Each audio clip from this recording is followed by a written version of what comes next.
बिस्मिल्लाहिर्रहमानिर्रहीम। फरमान मुस्तफ़ा सल्लल्लाहु अलैहि वसल्लम, तुम्हारा मुझ पर दो दबा पन्ना पुरसरात की तरीक़ी में नूर होगा। सल्लु अला हबीब सल्लल्लाहु अलैहि वसल्लम। 3 सांस में पानी पीना सुन्नत है मुबारक रशद अत्तारी के वज़ाइफ लेकर पेश खिदमत है। आप सबको पता है मुहर्रम का इस्लामी महीना हमारा शुरू हो गया हुआ है, इस्लामी साल शुरू हो गया हुआ है।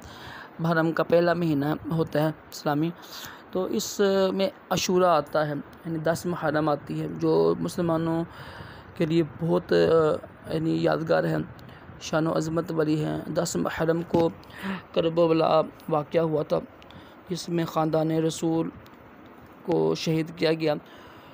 तो उनके साले सवाब के लिए ना आप कोशिश करें, आज 9वीं है, आज मंगल है, आज का रोज़ा भी अगर किसी ने रखा हुआ तो अच्छी बात है, कल का भी रोज़ा रखे, ठीक है। 9वीं का 10वीं का रोज़ा रखते हैं या 10वीं का 11वीं का रोज़ा रखते हैं। तो अगर किसी ने 10वीं का रोज़ा भी रखा, 10 मुहर्रम का रोज़ा, उसको भी इंशाल्लाह फ़ज़ीलत मिल जाएगी। नफली इबादत होती है, इसमें कोई फ़र्ज़ वाजिब नहीं है कि 9वीं और 13वीं 11वीं का रोज़ा रखें। अफजल है, बेहतर है, नबी का हुक्म है।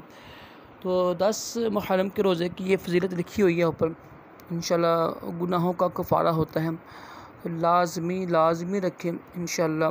देखिए गुनाह बख्शाने का बेहतरीन तरीका है, और ये बार बार तो नहीं आता है, ये साल में सिर्फ एक बार आता है।